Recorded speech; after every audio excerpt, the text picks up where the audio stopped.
عابد نبی پاک علمدار صحابہ، سلطان مدینہ کے وفادار صحابہ، علم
انتہائی واجب الاحترام معزز برادران اسلام، عزیز دوستوں اور ساتھیوں، گزشتہ چند جمعوں سے اس عنوان پر گفتگو کا سلسلہ جاری ہے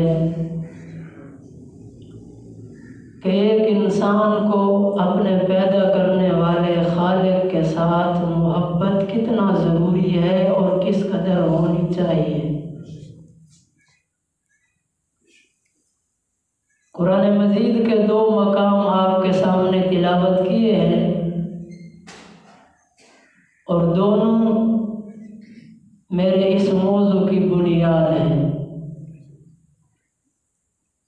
گزشتہ جمعہ آخر کے اندر میں نے ایک حدیث قدسی بیان کی تھی کہ اللہ کے محبوب سرور کونین رحمت اعظم نبی آخر الزمان خاتم النبیین محمد عربی صلی اللہ علیہ وسلم نے ارشاد فرمایا کہ مجھے میرے رب نے یہ بات بتلائی ہے کہ میری مخلوق دن بدن میرے قریب ہوتی رہتی ہے نوافل کے ذریعے۔ فرائض تو ہر ایک نے ادا کرنے ہیں، اس سے چھٹکارا نہیں ہے۔ فقہ کے 4 بڑے امام ہیں، آپ نے نام شاید سنا ہو۔ سب سے بڑے امام اعظم ابو حنیفہ رحمۃ اللہ علیہ، جن کا اصل نام نعمان بن ثابت ہے، اور امام مالک رحمۃ اللہ علیہ، امام شافعی رحمۃ اللہ علیہ، امام احمد بن حنبل، 4 امام ہیں فقہ کے۔ اور پاکستان والے تقریباً سارے کے سارے امام اعظم ابو حنیفہ رحمۃ اللہ علیہ کے مقلد ہیں، آپ کے متبع ہیں، آپ کی فقہ پر عمل کرنے والے ہیں۔ تو ان 4 حضرات کے فتاوی کے اندر یہ بات لکھی ہوئی ہے کہ 5 وقت کی نماز مسلمان مسلمان پر فرض عین ہے۔ اور امام مالک رحمۃ اللہ علیہ فرماتے ہیں کہ جو شخص بالغ ہونے کے بعد ایک فرض نماز کو جان بوجھ کر چھوڑ دے تو امام مالک رحمۃ اللہ علیہ کا فتویٰ یہ ہے کہ یہ شخص مرتد ہے، دائرہ اسلام سے نکل گیا اور واجب القتل ہے، اس کو قتل کر دو، دھرتی پر رہنے کا اس کو کوئی حق نہیں جس نے اللہ کے فرض کو چھوڑ دیا ہے۔ اور اگلی بات اس سے بڑی سخت، فرماتے ہیں میرے نزدیک مسلمان اس کی نماز جنازہ بھی نہ پڑھیں اور اس کو مسلمانوں کے قبرستان میں بھی دفن نہ کیا جائے۔ یہ امام مالک رحمۃ اللہ علیہ کا فتویٰ ہے، کوئی مئی کا لال اس کا انکار نہیں کر سکتا۔ البتہ اس فتوے کی روشنی میں دیکھا جائے تو دن میں ہم کتنے بے نمازوں کی نماز جنازہ پڑھتے ہیں جو نہیں پڑھنی چاہیے اس فتوے کی روح سے۔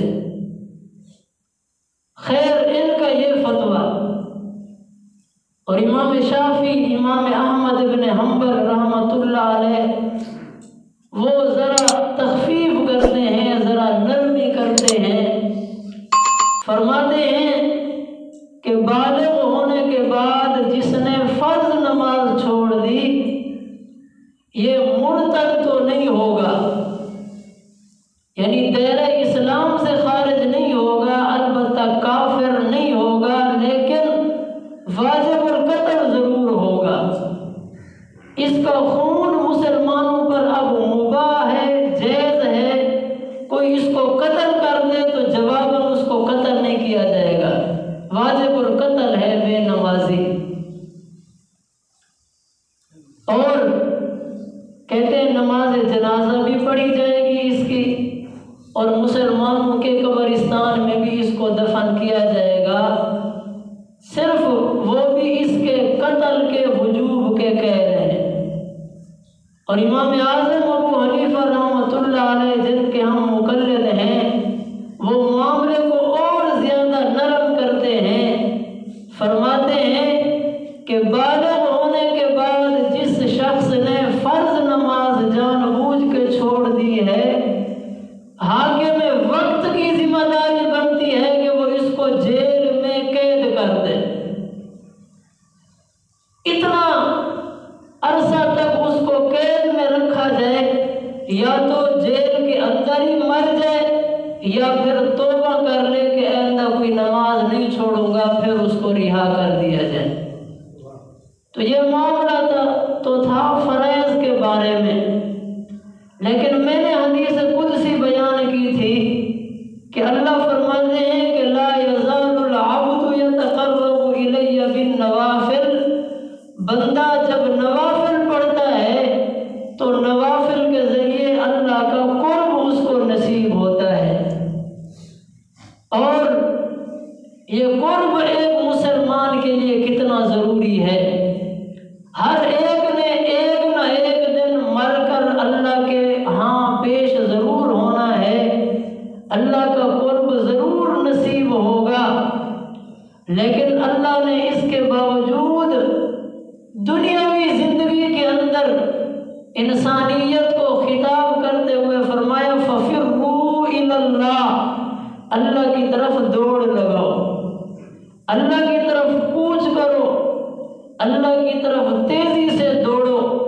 کیا مطلب؟ ہر انسان کی فطری ضرورت ہے کہ وہ انسان اللہ کی طرف دوڑے اور اللہ کا قرب حاصل کرے، اور اللہ کے قرب سے بڑی چیز دنیا کے اندر کوئی نہیں ہے۔ اور قرب نصیب ہوگا، احکامات، فرائض اور واجبات کو پورا کرنے کے ساتھ ساتھ اضافی نوافل کا بھی اہتمام کرنا ہوگا، تب جا کر اللہ کا صحیح معنوں میں قرب نصیب ہوگا۔ بہت بڑے محدث گزرے ہیں، امام ابو سفیان ثوری رحمۃ اللہ علیہ، بڑی انہوں نے حدیث کی خدمت کی، فقہ کی خدمت کی، اپنے زمانے کے بہت بڑے عابد اور زاہد سمجھے جاتے تھے، اور رابعہ بصری اور ان کا ایک زمانہ ہے اور ایک دوسرے کی مجلس میں آیا جایا کرتے تھے۔ تو اللہ کا کرنا ایسا ہوا کہ اپنی زندگی پوری کر کے اس دنیا کو چھوڑ کے چلے گئے۔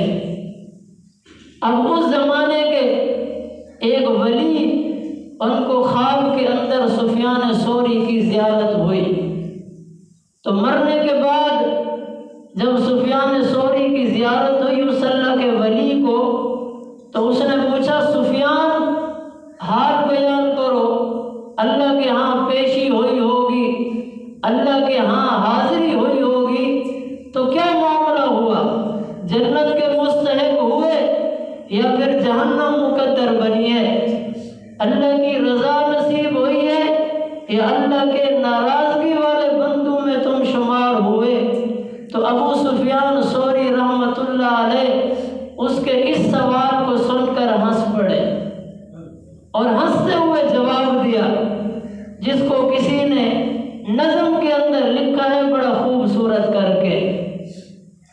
فرمایا جو دیکھا سامنے سے میں نے رب کو تو یہ فرمایا، مبارک ہو تجھے ابن سعید اس دم رضا میری۔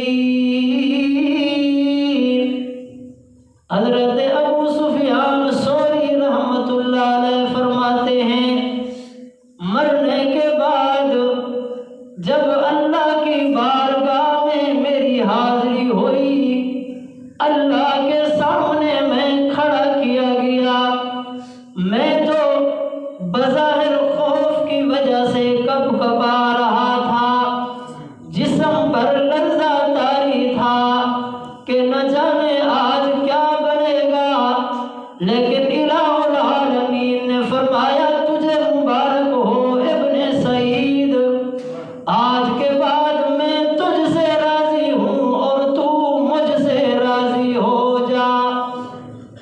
پوچھنے والے نے پوچھا اے ابو سفیان، اللہ کی اس رضا کے سرٹیفکیٹ ملنے کی وجہ کیا بنی؟ حضرت سفیان ثوری نے عرض کی کہ مجھے اللہ نے جو وجہ بتائی میں بتاتا ہوں، وہ یہ کہ الہ العالمین نے فرمایا کہ تہجد تو پڑھا کرتا تھا راتوں کو اندھیرے میں، تہجد تو پڑھا کرتا تھا راتوں کے اندھیرے میں، دکھا بہاتا شوق کے آنسو، دکھاتا دل کی مشتاقی۔ ابو سفیان کہنے لگے کہ میرے اللہ نے اپنے راضی ہونے کی جو وجہ مجھے بتائی ہے، وہ میرے دنیا کے اندر رات کی تاریکی کے اندر ٹھنڈے وقت میں جب ساری دنیا میٹھی نیند سوئی ہوا کرتی تھی، اس وقت اٹھ کے تہجد کے چند نوافل پڑھنا میرے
آج کے بعد یہ جنت کی خوبصورت محلات سجائے ہوئے ہیں، ان میں سے جس محل کو تو چاہے اپنے لیے پسند کر لے، تجھ پر کوئی قید اور پابندی بھی نہیں ہے۔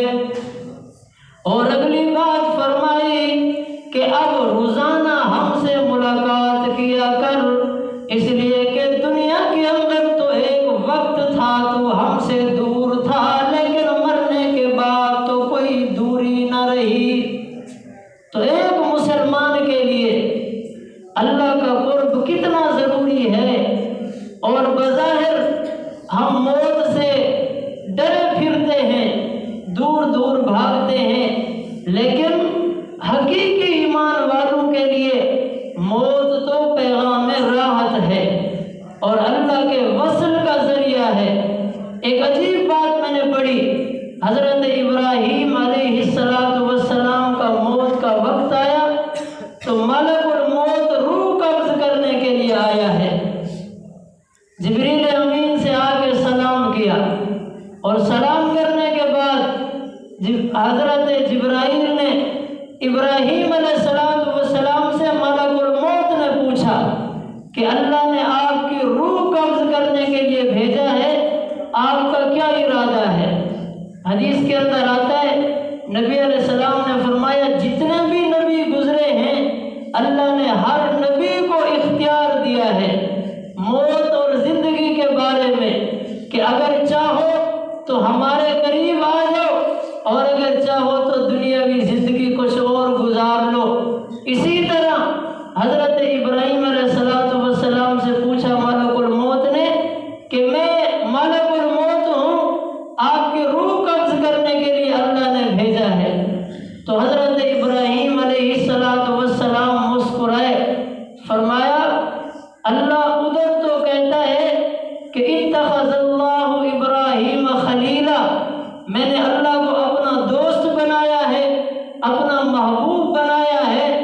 جا اللہ سے پوچھ کے آ کہ کوئی دوست بھی اپنے دوست کو کبھی مارتا ہے کہ اس نے تجھے مارنے کے لیے مجھے بھیج دیا ہے؟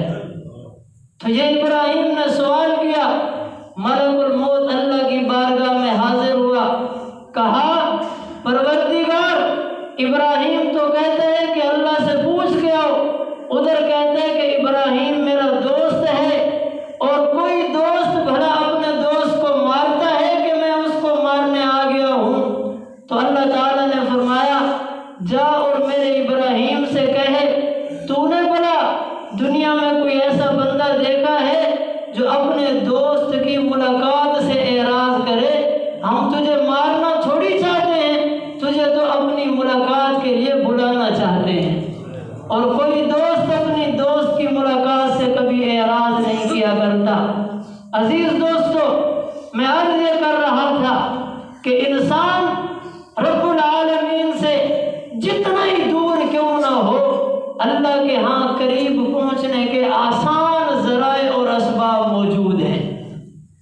اور وہ جو حدیث قدسی میں اللہ نے خود کہا کہ میرا بندہ نوافل کا اہتمام کر کے، نوافل کی زیادتی کر کے میرے قریب آ سکتا ہے، اور میں اس سے اتنا محبت کرتا رہتا ہوں، جب وہ میرے قریب پہنچتا ہے تو میری محبت مکمل ہوتی ہے، اور جب میری محبت اپنے بندے سے مکمل ہوتی ہے تو پھر میں اس کا کان بن جاتا ہوں جس کی وجہ سے وہ سنتا ہے، اور اس کی آنکھ بن جاتا ہوں جس کی وجہ سے وہ دیکھتا ہے، اور میں اس کی زبان بن جاتا ہوں جس کی وجہ سے وہ گفتگو کرتا ہے۔ تو اب اس کا مطلب یہ نہیں ہے کہ اللہ ہمارے کان بن جاتے ہیں، زبان بن جاتے ہیں، ہماری اللہ نگاہیں اور آنکھیں بن جاتی ہیں۔ مطلب یہ ہے کہ جب آدمی کو اللہ کا قرب نصیب ہوتا ہے تو پھر آدمی کے تمام اعضاء اللہ کی منشا اور مرضی کے مطابق استعمال ہوتے ہیں۔ پھر وہ ایک وقت آتا ہے کہ بندہ اگر کبھی جانے یا انجانے میں زبان سے کوئی جملہ کہہ دیتا ہے تو اللہ اپنا نظام تبدیل کر کے بھی اس کی بات کو سچا کر کے دکھلاتے ہیں۔ ایسے بے شمار واقعات ہیں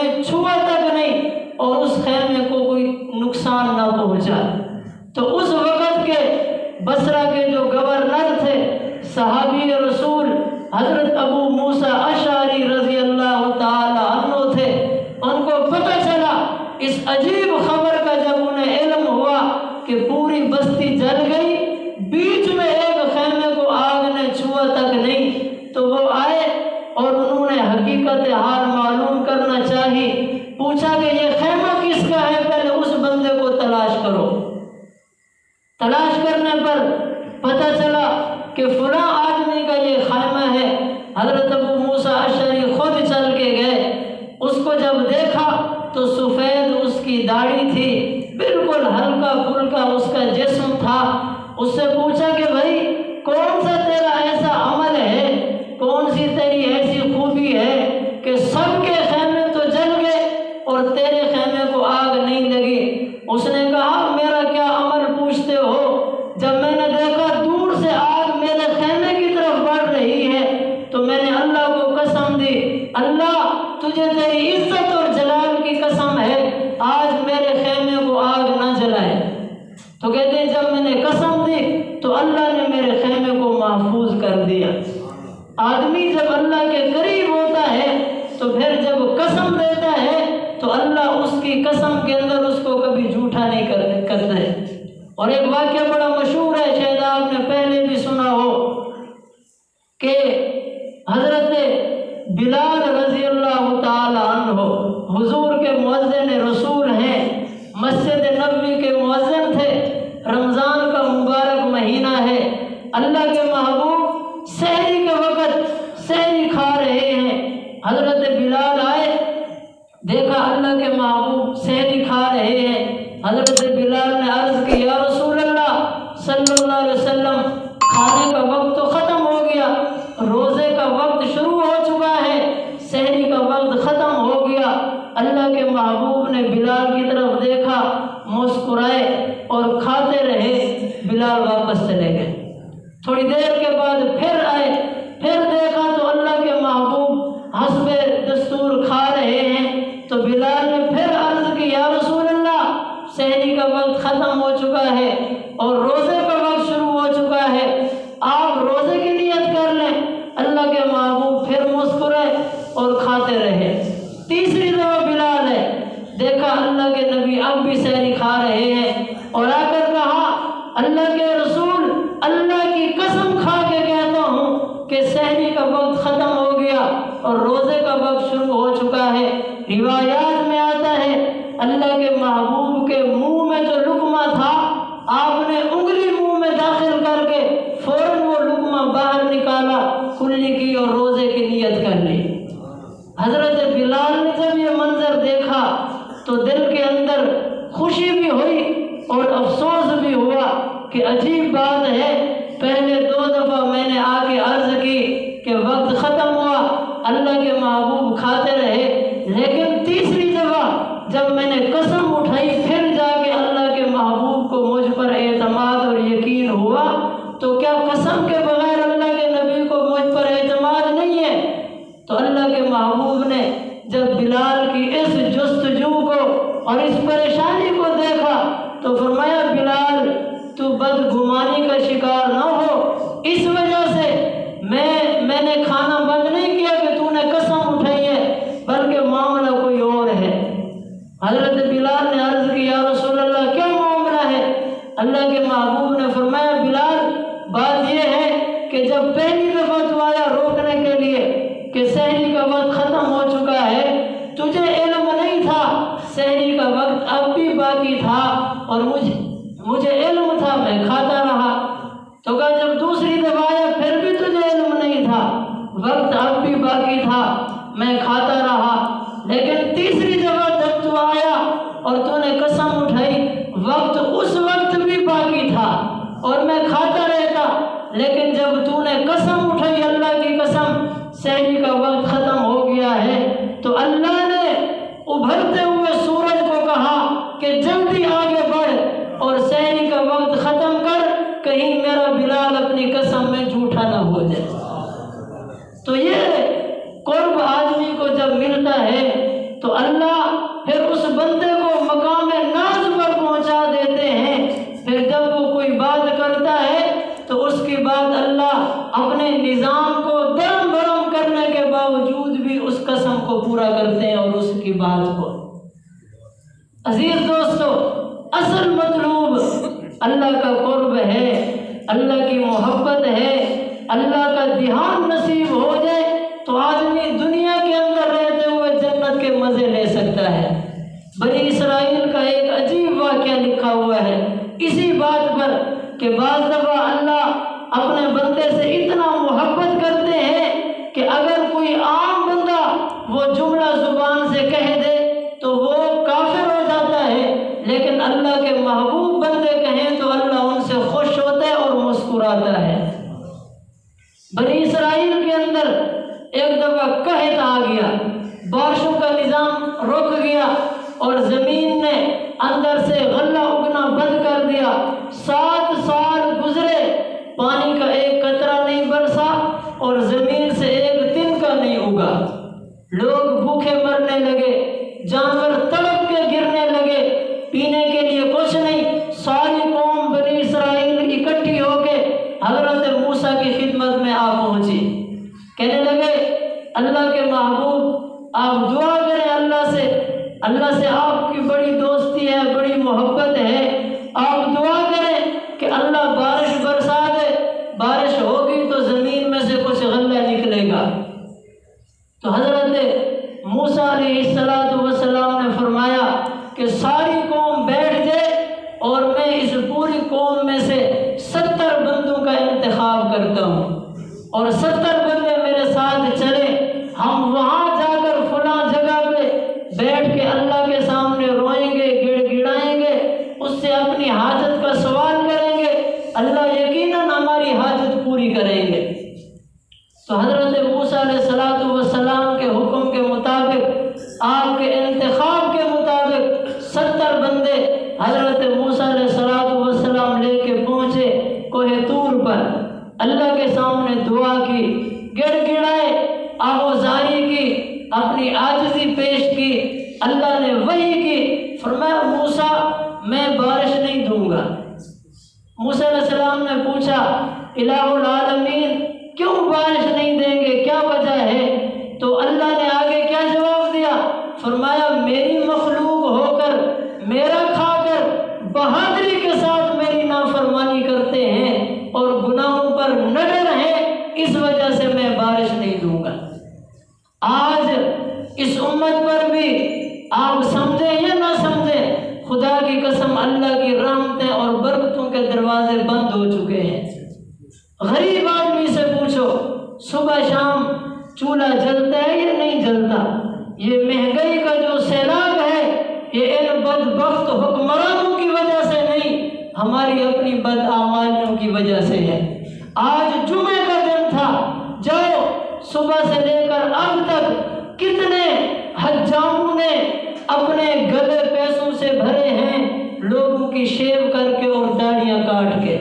یہ گناہ پر جرأت نہیں ہے۔ اللہ کے محبوب نبی کریم صلی اللہ علیہ وسلم کی سنت کو ایک آدمی بہادری کے ساتھ ذبح کر رہا ہے اور وہ اس کو گناہ نہیں سمجھتا، اس کے گھر میں رحمتیں نازل ہوں گی، اس کے گھر میں اللہ کے رحمت کے فرشتے نازل ہوں گے۔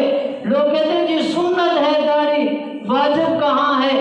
میں یقین سے کہتا ہوں خدا کی قسم داڑھی واجب ہے، سنت ہے ہی نہیں۔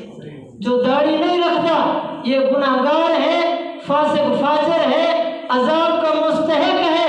اگر اسی حالت میں داڑھی منڈاتے منڈاتے اس کو موت آ گئی، خدا کی قسم قبر میں حضور کی زیارت نہیں ہوگی اور قیامت کے دن حضور کی شفاعت نصیب نہیں ہوگی۔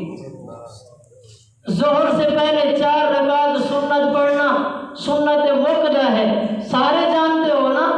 ظہر سے پہلے 4 رکعت سنت پڑھنا سنت موقدہ ہے، لیکن علماء نے لکھا ہے جو آدمی جان بوجھ کے ان سنتوں کو چھوڑ دے، قیامت کے دن اس بندے کو حضور کی شفاعت نصیب نہیں ہوگی۔ تو داڑھی تو واجب ہے۔ اپنی جوانی پر اور اپنے بڑھاپے پر ترس کرو اور آج عہد کرو اس بات کا کہ آج کے بعد چہروں پر داڑھی سجائیں گے۔ تو میں عرض کر رہا تھا کہ موسیٰ علیہ السلام سے اللہ نے فرمایا یہ بہادر ہو کر اور نڈر ہو کر میری نافرمانی کرتے ہیں، میں ان پر بارش نہیں برساؤں گا۔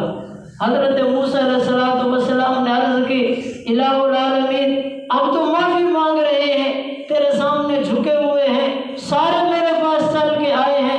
تو اللہ تعالیٰ نے فرمایا موسیٰ تو نبی اپنی جگہ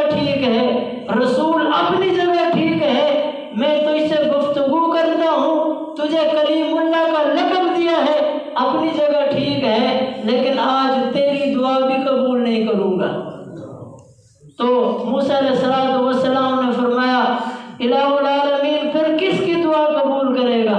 تو اللہ تعالیٰ نے فرمایا تیری امت کے اندر ایک شخص ہے جس کا نام برق ہے، برق، اس کو جا کے تلاش کرو کہ وہ میرے سامنے ہاتھ اٹھائے اور بارش کا سوال کرے تو میں اس کے کہنے پر بارش دوں گا۔ عجیب واقعہ ہے۔ حضرت موسیٰ علیہ السلام ان 70 بندوں کو لے کر واپس آئے اور اس برق نامی امتی کی تلاش میں مارے پھرا کرتے تھے۔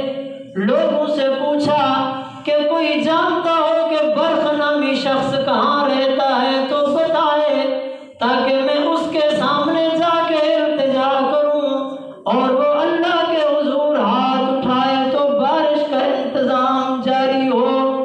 کسی نے کوئی پتہ نہ بتایا۔ ایک دن حضرت موسیٰ علیہ السلام عام روٹین کے مطابق راستے سے گزر رہے تھے تو دیکھا سامنے سے ایک سیاہ رنگ کا آدمی، حبشی النسل، ایک سیاہ فام آدمی آ رہا ہے اور اس کے گلے کے اندر ایک موٹی سی چادر ہے اور اس کی آنکھوں کے درمیان پیشانی پر سجدے کی وجہ سے مٹی کے نشانات ہیں۔ حضرت موسیٰ علیہ السلام نے اپنے نور نبوت کی وجہ سے پہچان لیا کہ یہی برق شخص ہے۔ قریب ہوئے اور اس کے سامنے جا کے کہا کہ تو برق ہے؟ اس نے کہا ہاں میں برق ہوں، بتاؤ کیا وجہ ہے؟ حضرت موسیٰ نے عرض کی چل میرے ساتھ کوہ طور پر جا کر اللہ سے بارش کا سوال کر کہ اللہ تیری دعا کے بغیر آج بارش نہیں دینا چاہتے۔ اب حضرت موسیٰ کے ساتھ یہ برق نامی شخص چل پڑا۔ حضرت موسیٰ علیہ السلام نے اس کو ایک جگہ بٹھا دیا، خود تھوڑے دور ہو کر بیٹھ گئے۔ اس نے اب دعا کے لیے ہاتھ اٹھائے۔ جو اس نے اپنی دعا کے اندر جملے کہے میں وہ سارے جملے پڑھ کے سناتا ہوں۔ اگر وہ ایک جملہ میں اپنی زبان سے قصدن کہوں تو میں اسلام سے خارج ہو جاؤں گا، لیکن اس نے اللہ کے سامنے کہے۔ لیکن معاملہ بڑا عجیب ہے، اس کے محبت کی وجہ سے اس برق نے الہ العالمین کے سامنے ہاتھ اٹھائے، کہنے لگا اے رب العالمین، نہ تو یہ تیرا یہ کام ہے، نہ یہ تیرا حلم ہے اور نہ تیری یہ شان ہے کہ تو گناہگاروں کو ان کے گناہ کی وجہ سے فوراً پکڑ لے۔ تیری تو یہ شان ہی نہیں ہے، بلکہ گناہگاروں کے پیدا کرنے سے بھی پہلے تو غفور بھی تھا، غفار بھی تھا، تواب بھی تھا، رحمان بھی تھا۔ پھر آج کیوں تو اپنے بندوں سے ناراض ہو کر انہیں بارش سے محروم کر بیٹھا ہے؟ اس نے ایک اور دعا کی، کہا الہ العالمین کیا یہ وجہ تو نہیں کہ تیرے پانی کے خزانے ختم ہو گئے، تیرے پانی کے چشمے ختم ہو گئے، خشک ہو گئے، یا ہواؤں نے تیری بات ماننے سے انکار کر دیا، یا وہ بادل جو جا جا کر لوگوں پر بارش برسایا کرتے تھے انہوں نے تیری نافرمانی کا عزم کر لیا ہے؟ آخر کیا وجہ ہے؟ یا پھر تو اپنے لوگوں کو اس وجہ سے عذاب دیتا ہے کہ کہیں تجھ سے بھاگ نہ جائیں؟ یعنی عذاب تو تم نے قیامت کے دن دینا ہے، ابھی دنیا کے اندر انہیں عذاب میں مبتلا کر دیا ہے کہ کہیں تیری قدرت سے بھاگ نہ جائیں۔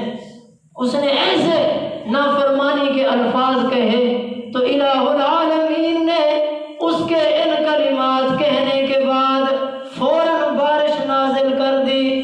سارے بنی اسرائیل بارش کے پانی سے تر ہو گئے، ان کے وہ سارے حوض بھر گئے اور زمین سے غلہ اگلنا شروع ہوا، گھاس نکلنا شروع ہوا۔ مورخین نے لکھا ہے